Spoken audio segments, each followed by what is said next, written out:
प्रेरितों, जैसे कि हम जानते हैं कि हम लोग मरकुस रचित सुसमाचार के ऊपर मनन कर रहे थे। कल हम लोगों ने मरकुस 6वें अध्याय की पहली आयत से लेकर 6वीं आयत तक मनन किया था। आज हम 7वीं आयत से आगे मनन करना प्रारंभ करेंगे। प्रार्थना में अपने सर झुकाएं और दुआ मांगें।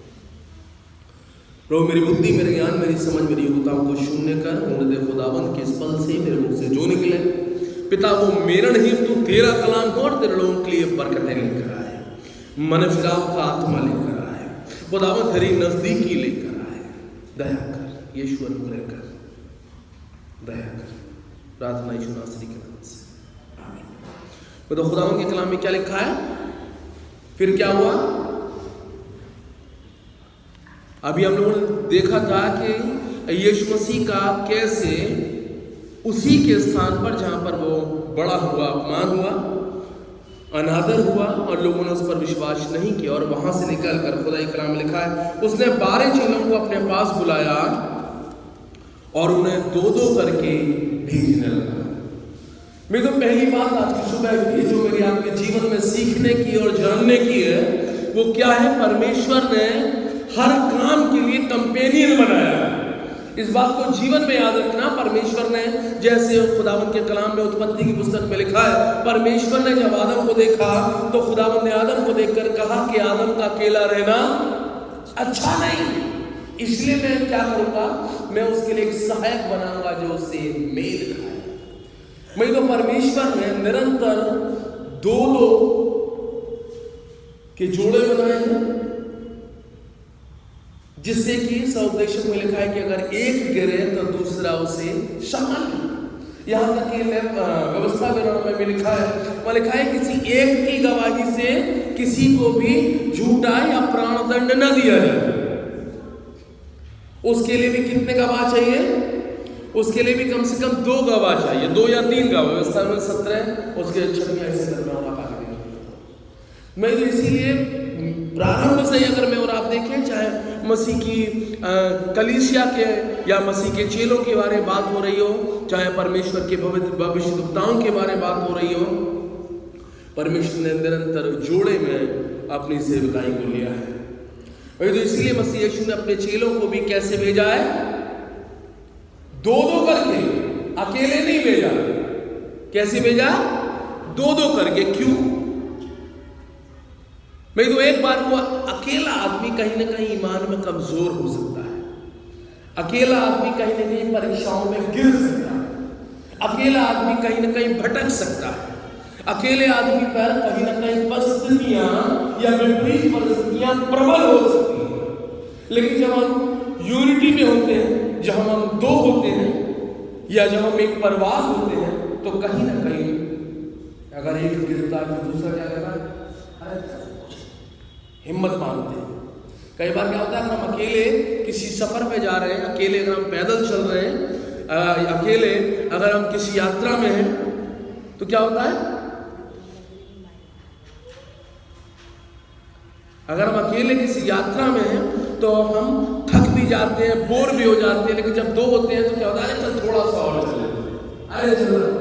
एक अच्छा पढ़ता है तो दूसरा उसे मोटिवेट करता है, दूसरा उसे प्रेरणा देता है।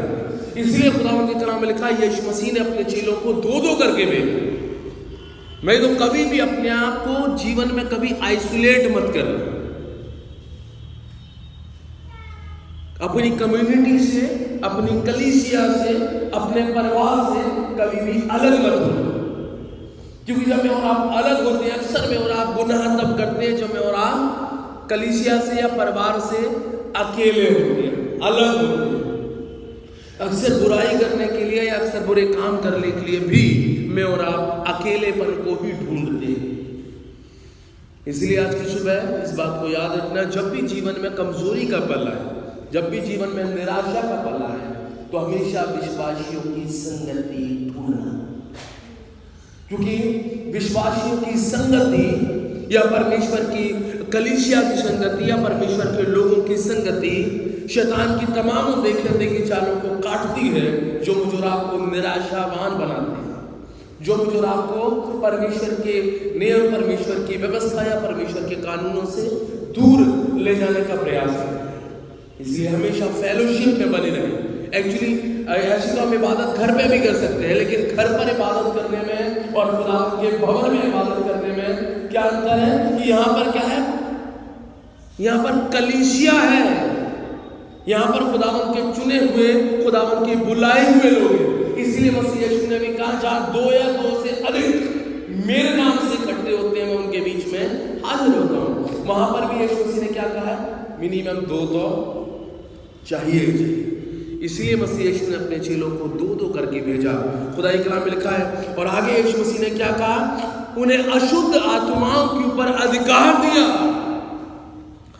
मैं तो जो भी मसीह यीशु पर ईमान रखता है, निश्चित तौर पर जान लेना वो अधिकारी ठहरता, क्योंकि खुदावंद ने जब मनुष्य योनि की रचना करी है, तब खुदा ने उस अदन की वाटिका में मनुष्य को क्या आशीर्वाद दिया, आदम को भी परमेश्वर ने अधिकार देकर ठहराया था। और किस चीज के ऊपर अधिकार दिया था, बताइए ना, सारी चीजों के ऊपर, चाहे वो पक्षी हो, चाहे वो जंतु हो, चाहे वो जीव हो, सारी सृष्टि के ऊपर परमेश्वर ने अपने बाद अगर किसी को अधिकार दिया तो वो मनुष्य को दिया। और ऐसे ही खुदावंद के कलाम में लिखा, यीशु मसीह ने भी अपने चेलों को अशुद्ध आत्माओं के ऊपर अधिकार दिया। लेकिन सवाल यह है कि अथॉरिटी तो मिल जाती है, लेकिन उस अथॉरिटी का इस्तेमाल करना मुझे और आपको आता है या नहीं आता। कई बार क्या होता है, पदवी मिल जाती है, लेकिन हम खुद इस योग्य नहीं होते कि उस पदवी का इस्तेमाल करते हैं। हमें अधिकार तो मिल जाता है, लेकिन हम इस योग्य नहीं ठहरते कि हम उन अधिकारों का इस्तेमाल कर सकें। हम खुद अपनी कमियों से क्या करते हैं, उस अधिकार को खो देते हैं।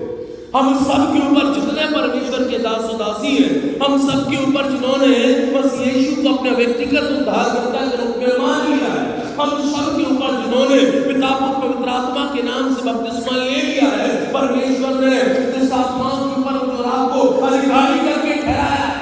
अशुद्ध आत्माओं के ऊपर मुझे आपको अधिकारी करके ठहराया है।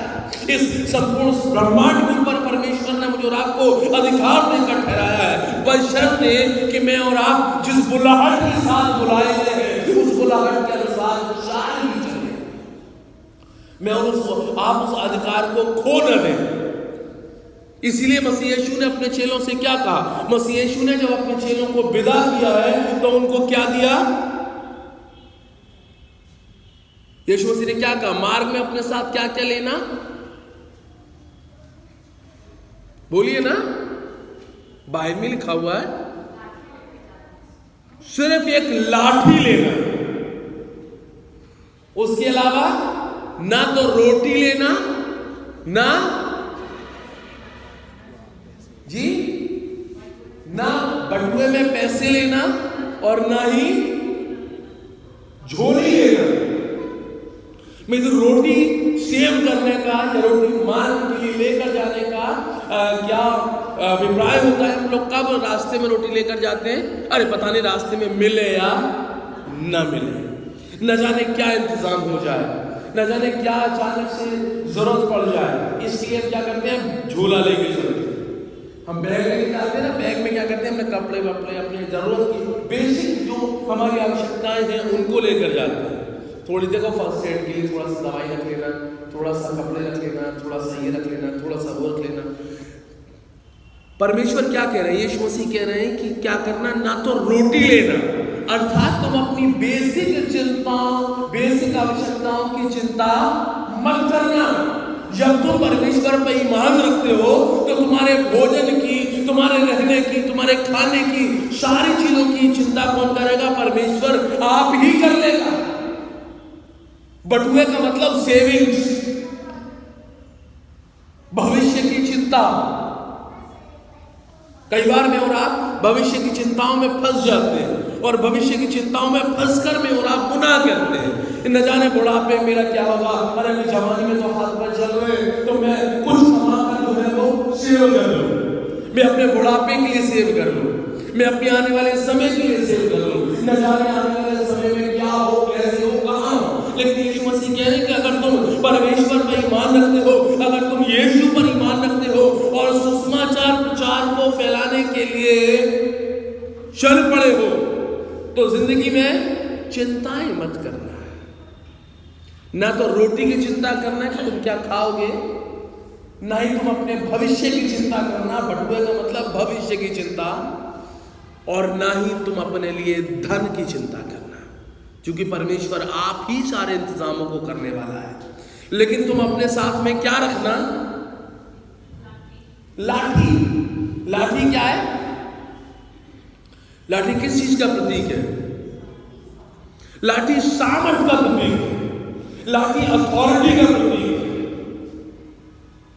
परमेश्वर ने कहा कि तुम अपने साथ क्या रखना? अथॉरिटी रखना। लाठी जरूर लेकर जाना, बाकी सब छोड़ दो, बाकी मैं तुम्हारे लिए सब कर दूंगा, लेकिन जो अधिकार मैं तुम्हें दे रहा हूं उस अधिकार को अपने साथ पकड़ कर चलना। और खुदा के कलाम में लिखा है आगे, यीशु मसीह ने और कहा, उसने कहा और तुम क्या करना? भले ही 2 कुर्ते मत लेना, 2 कुर्ते मत पहनना, लेकिन पांव में क्या पहनना? पांव में जूतियां पहनना। इसलिए संत पौलुस क्या कहते हैं? संत पौलुस कहते हैं कि अपने पांव में मेल मिलाप के सुसमाचार के जूते पहनो। मुझे और आपको क्या करना है? मुझे और आपको मेल मिलाप के सुसमाचार प्रचार के जूते पहनने हैं। मेल मिलाप का सुसमाचार क्या है?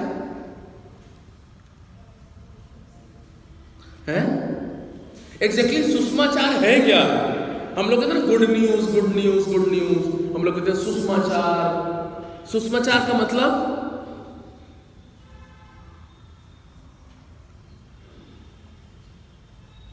बताइए ना। सुसमाचार,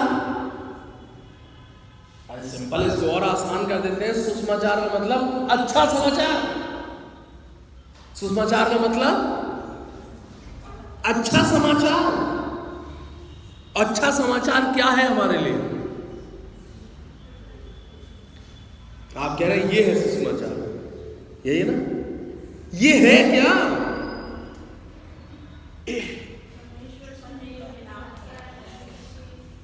परमेश्वर से मेल मिलाप जी। उद्धार। उद्धार क्या है? ये कुछ ऐसे पर्टिकुलर वर्ड्स हैं जिनमें और आप बोलते रहते बार बार। उद्धार की योजना, सुसमाचार, सिंपल भाषा में अच्छा समाचार। एक देखिए, भूखे के लिए अच्छा समाचार क्या है? रोटी। समझ रहे? प्यासे के लिए अच्छा समाचार क्या है? पानी मिल गया। नंगे के लिए जो ठंड में उमड़ रहा है उसके लिए अच्छा समाचार क्या है? हम जो अनाज्ञाकारी होकर पापी हुए और हमारी ऊपर मृत्यु का दंड निर्धारित हो गया। क्या गुनाह की सजा तो मृत्यु, और गुनाह की सजा पाए हुए व्यक्ति जिसको मरना है उसके लिए अच्छा समाचार क्या है? क्या अगर वो बच जाए? नया जीवन। तो हमारे लिए सुसमाचार क्या है? अच्छा समाचार यह है कि हमारे पापों की खातिर मसीह यीशु ने कलवरी के क्रूस पर क्या दे दी? जान दे दी, और हमारे लिए एक मार्ग खोल दिया कि जो कोई यीशु पर विश्वास करेगा वो नाश न होगा बल्कि अनंत जीवन पाएगा। वो अनंत जीवन पाने का मार्ग खुलना मेरे और आपके लिए सुसमाचार प्रचार है। वो सुसमाचार है, और इसी अच्छे समाचार को, गुड न्यूज को एक जगह से दूसरे जगह तक कैरी करना, वो सुसमाचार प्रचार करना है। कि भाई देख, मैं तो बच गया। मैं इसलिए बच गया क्योंकि मैं यीशु मसीह के अम्ब्रेला के नीचे आ गया, क्योंकि मैंने तो यीशु मसीह को अपना व्यक्तिगत उद्धारकर्ता के रूप में ग्रहण कर लिया। मैंने तो ये जान लिया कि यीशु ही मार्ग है, यीशु ही सत्य है और यीशु ही जीवन है। और उस अनुभव को दूसरों के साथ बांटना सुसमाचार प्रचार करना। बेसिकली मसीह यीशु का इस संसार में आने का जो उद्देश्य है वो सुसमाचार प्रचार करना है। बहुत सारे लोग कंफ्यूज हो जाते हैं कि यीशु मसीह बीमारों को चंगा करने के लिए, मुर्दों को जिंदा करने के लिए, अंधों को आंखें, अक्सर में और आप यीशु मसीह को, मैंने और आपने गुड न्यूज का मैसेंजर या सेवियर से ज्यादा मैंने और आपने उसे डॉक्टर बनाकर प्रचार किया। जब भी कोई अन्य जातियों में बीमार होता है, आपने कभी देखा, जब कन्वेंशन भी होती है ना, कन्वेंशन के पैम्पलेट पे क्या लिखा रहता है? चंगाई सभा। जैसे कोई डॉक्टर आया कहीं से, वो प्रचारक नहीं है, वो डॉक्टर है, उसमें बड़ा बड़ा चंगाई सभा। क्यों? लोगों को आकर्षित करने के लिए कि भाई चंगाई मिलेगी। और बहुत सारे लोग जो यीशु मसीह को नहीं जानते हैं या यीशु मसीह को जानते भी हैं, तो वो कैसे जानते हैं? क्या अरे हमें तो भैया उन्होंने कहा था कि चर्च चले जाओगे तो आपकी बीमारियां ठीक हो जाएंगी, चर्च चले जाओगे तो आपका रोजगार चलने लगेगा, चर्च चले जाओगे तो जो है आपके अपने की बीमारी ठीक हो जाएगी, ऐसा हो जाए। मैंने और आपने यीशु मसीह को फिर से वापिस संसार में भेजा। यीशु मसीह के संसार में आने का उद्देश्य मुख्यतः न तो बीमारियों से चंगाई देने का था, न ही किसी को रोजगार देने का था, न ही किसी को संसारिक आशीष देने का था। यीशु मसीह को इस संसार में जो आने का मुख्य उद्देश्य था वो आत्मिक चंगाइयां थी। कि जिस गुनाह की जिंदगी में मैं और आप पड़े हुए हैं, जिस पाप में मैं और आप पड़े हुए हैं, जिस अनाज्ञाकारिता में मैं और आप पड़े हुए हैं, जिन आत्मिक बीमारियों में मैं और आप पड़े हुए हैं, जिन मानसिक बीमारियों में मैं और आप पड़े हुए हैं, जिन वैचारिक पापों में मैं और आप पड़े हुए हैं, उससे मुझे और आपको आजाद कराकर उस अनंत काल के जीवन में लेकर जाना, ये यीशु मसीह का उद्देश्य था। लेकिन आज मैं और आप ज्यादातर यीशु के पास आते भी हैं तो संसारिक इलाज के लिए। जैसे वो बैंकर है, यीशु मसीह बैंक है, मैं आया हूँ दवा मेरे को गाड़ी दिला दे, तो पैसे दे दे, रोजगार दे दे। या यीशु मसीह डॉक्टर है कि प्रभु मैं बहुत तकलीफ में हूँ, मुझे चंगा कर दे, भले ही मैं आत्मिक रूप से कितना भी बीमार क्यों ना हूँ, चाहे मैं सुबह से शाम तक कितने भी झूठ क्यों ना बोलता हूँ, चाहे मैं सुबह से शाम तक कितनी भी चोरी क्यों ना करता हूँ, चाहे मैं सुबह से शाम तक कितनी भी घृणा क्यों ना करता हूँ, चाहे मेरे मन के अंदर कितना भी दूसरों के लिए बैर भेदभाव और मैल क्यों ना हो, प्रभु मैं तो बस तू मेरे हाथ पे ठीक कर दे बस। सुसमाचार प्रचार है आत्मिक चंगाई, आत्मिक छुटकारा और आत्मिक जीवन। मसीह यीशु कह रहे हैं उस अथॉरिटी को लो, बाकी संसार की चिंता मत करो, संसार की आवश्यकताओं की चिंता मत करो, और सुसमाचार प्रचार के जूते पहनो, जिससे कि तुम जहां कहीं जाओ। जूते का मतलब घर से निकलते ही आदमी सबसे पहले क्या काम करता है? एक बार वो जैकेट पहनना भूल जाएगा, एक बार वो शॉल लेना भूल जाएगा, एक बार वो पर्स रखना भूल जाएगा, एक बार वो पैंट की जगह निक्कर में चल देगा। लेकिन घर से बाहर जाने के लिए सबसे पहला काम क्या करते हैं? जूते पहनते। जूते एक ऐसी चीज है मतलब जब तक हम सोते नहीं, जब तक हम जग रहे हैं, घर पे भी है, एक कमरे से दूसरे कमरे में जाने के लिए स्लीपर स्लीपर का भी इस्तेमाल करते हैं। और अगर हम नहीं करते तो दूसरा हमें टोकता है। शूज कहाँ है? हम लोग अपने बच्चों को टोकते नहीं। शूज का मतलब मेल के सुसमाचार प्रचार के जूतों का मतलब जहां कहीं जाओ अपने साथ कैरी करो, जहां कहीं जाओ तुम्हारे सुसमाचार प्रचार करने की जो आदत है, सुसमाचार प्रचार जो है वो हर जगह तुम्हारे साथ जाए और लोगों को दिखाएंगे तुम्हारी जिंदगी से, तुम्हारी बातों से, तुम्हारे चाल चलन से, तुम्हारे व्यवहार से, तुम्हारी सोच से।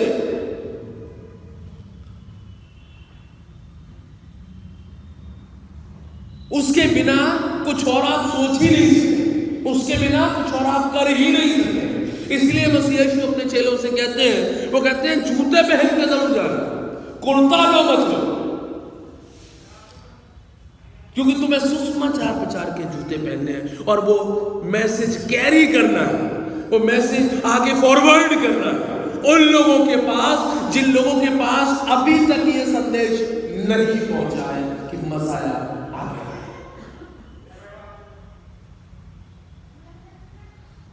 मैं तो खुदावन चाहता है कि मैं और आप अपनी जिंदगी से दूसरों को बरकतें दें।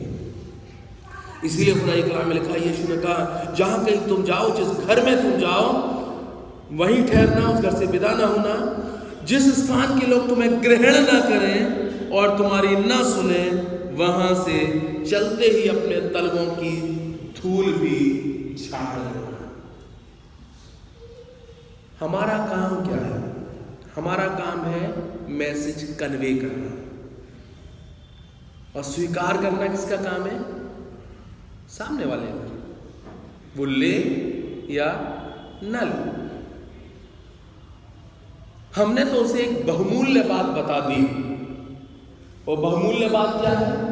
बहुमूल्य बात है रोमियो 12:1 में, अब से जो मसीह यीशु में है उस पर दंड की आज्ञा नहीं है।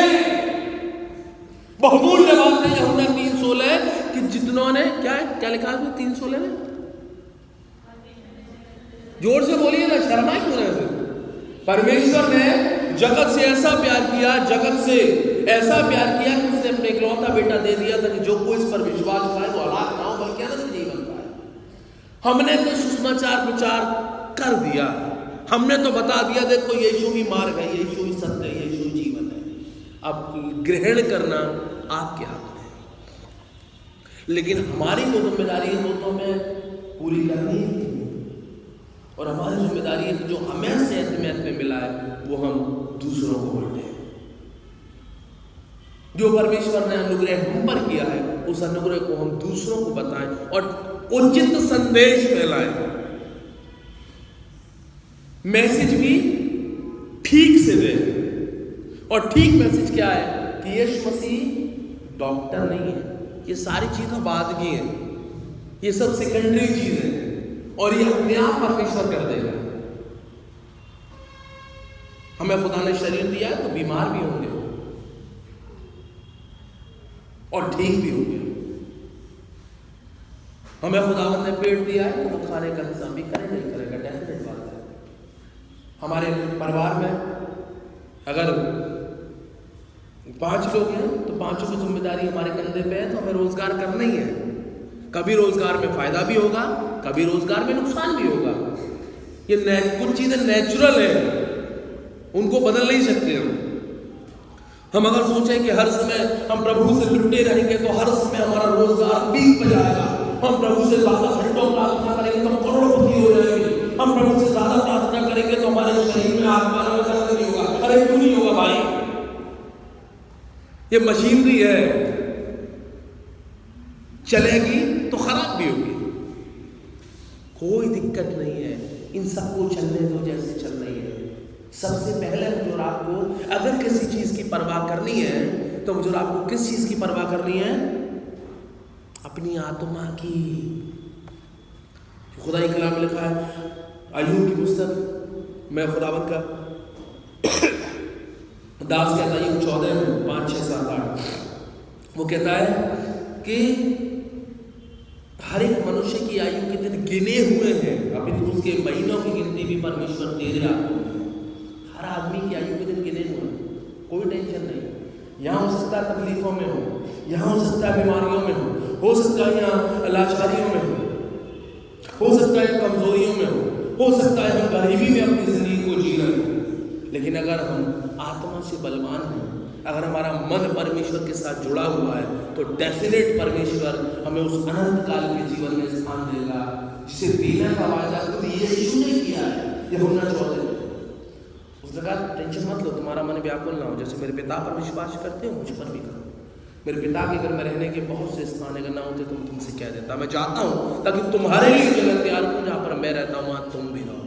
चिंता अगर मुझे आपको संसार में किसी चीज की करनी है तो इस चीज की करनी है कि मैं और आप ऐसा कर जाएं कि मैं और आप अनंत काल के वारिस हो जाएं। लाजर और धनी आदमी वाली स्टोरी सुनी है, बड़ी कॉमन स्टोरी है। उसने क्या भला किया, मैं वो अलग सरमन है, अलग टॉपिक है, मैं उस बात पे नहीं जाना चाहता। लेकिन मुद्दे की बात यह है कि लाजर तो बीमार था, लाजर तो गरीब था कि नहीं? और इतना गरीब था, खुदा की कलाम में लिखा है कि वो अमीर आदमी की डेवड़ी पर पड़ा रहता था और जो झूठन वो छोड़ देता था वो खाता था। वो बीमार था, लेकिन उसके बाद भी वो कहां पहुंचा?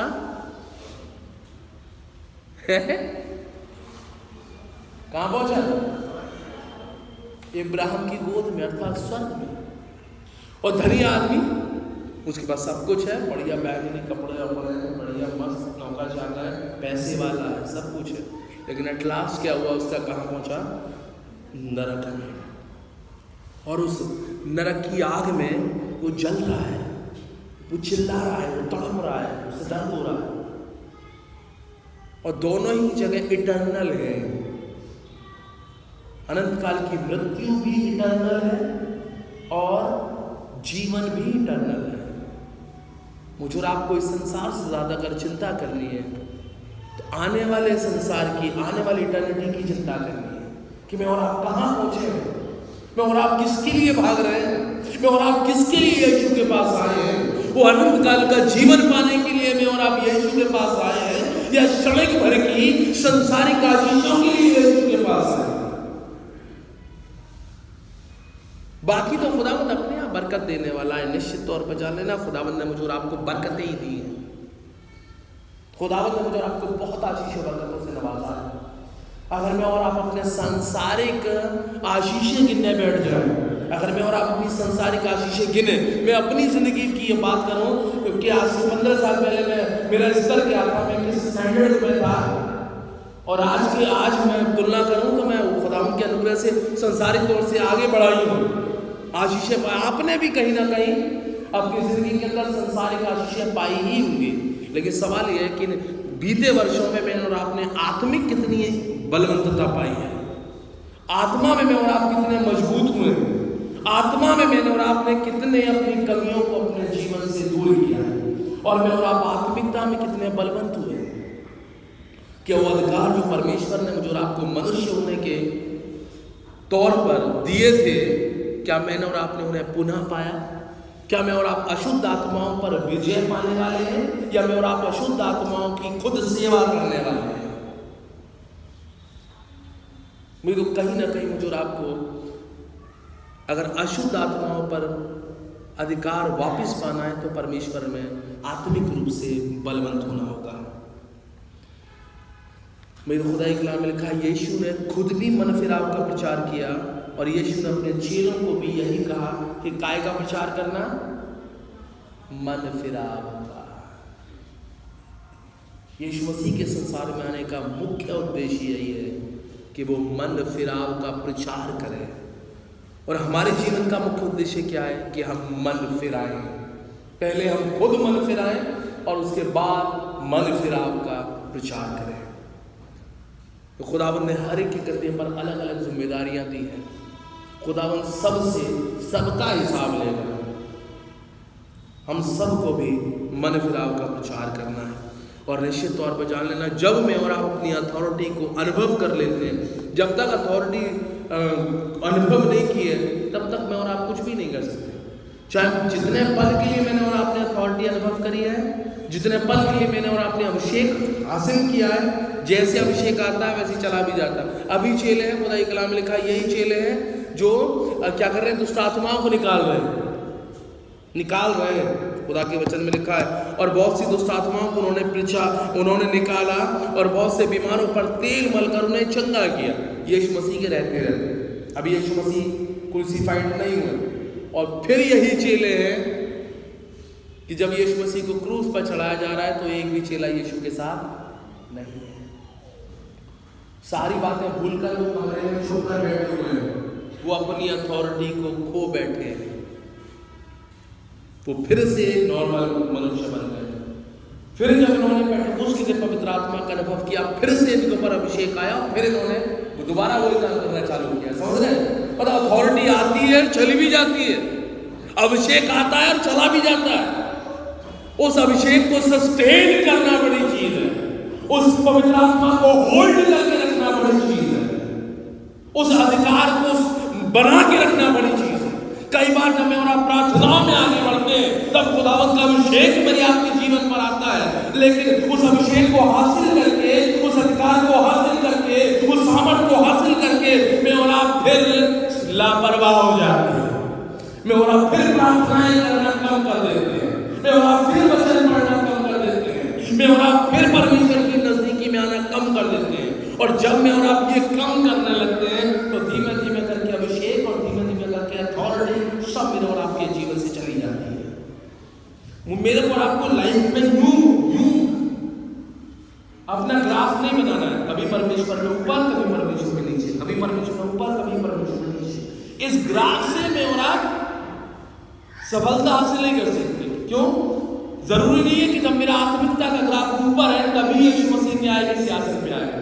क्या पता नीचे जब हो तब आ जाए, और उसी पल का तो हिसाब है भाई। चाहे आप 1 घंटे की ट्यूशन है सपोज करिए, चाहे आप पूरे 55 मिनट पूरी ईमानदारी से पढ़ाई कर रहे हैं, लेकिन 5 मिनट आपने मस्ती करने की सोची और उसी समय अगर टीचर आ गया तो क्या करेगा?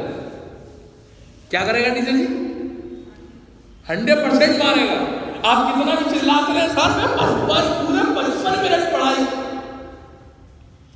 मैंने क्या देखा? मैंने तो ये देखा कि क्या कर रहा है? मस्ती कर रहा है। जो 1 घंटा पढ़ने का था तो मस्ती कर रहा है। इसलिए मुझे आपको अपनी आत्मिकता को सस्टेन करते हुए चलना, ग्राफ को यूं नहीं चलाना। ग्राफ एक बार अगर चढ़ गया तो यूं ही चलना। और अपने जीवन में आज की सुबह चेक करें अपनी जिंदगी को कि मेरे और आपकी आत्मिकता का स्तर ग्राफ में चल रहा है या सस्टेन होकर चल रहा है। और अगर ग्राफ में भी है, मैं कह रहा हूं अभी बिल्कुल शुरू ही नहीं हुआ, तो खुदावंद ने मुझे और आपको भी जीवन दिया है कि मैं और आप फिर से परमेश्वर के नजदीकी में आए और अपने ग्राफ को ऊपर करके मेंटेन करते हुए चले जाए। निश्चित तौर पर जान लेना खुदा ही कलाम में, मैं ये नहीं कह रहा संसारिक आशीषें नहीं मिलेंगी। संसारिक आशीषें तो अन्य देवी देवताओं के पास भी है, अन्य जाति के लोगों के पास भी है। भूत सिद्धि, छंगाइयां, छुटकारा संसारिक तौर से तो उन लोगों के पास भी है जो यीशु मसीह को नहीं जानते हैं, जो बिल्कुल नास्तिक हैं, जो किसी भगवान को नहीं मानते, वो भी जिंदा है भाई। वो भी ऐश मौज कर रहे हैं, वो भी नौकरी करके पैसा कमा रहे हैं। हम में और उनमें अंतर क्या है? हम में और उनमें जो बेसिक अंतर है वो यही है कि यीशु पर ईमान रखने वाले मरने के बाद भी जीवित रहेंगे। आमीन। यीशु पर ईमान रखने वाले अगर इस संसार में मर भी गए तब भी अनंत काल के जीवन में जिंदा रहेंगे और उस नरक की आग से बचे रहेंगे, लेकिन उन्हें नरक की आग से कोई बचा नहीं सकता। प्रार्थना में सब झुकाएं प्रभु अनुग्रह कर, करुणा कर, दया कर। पिता विशेष तौर पे हम जैसे हैं यीशु तेरे चरणों में हैं। खुदावन जो भी आत्मा में हमारे रोग हैं उन्हें तू दूर कर, हमें फलवंत कर, आशीषित कर, अनुग्रह कर, यीशु के नाम से आमीन।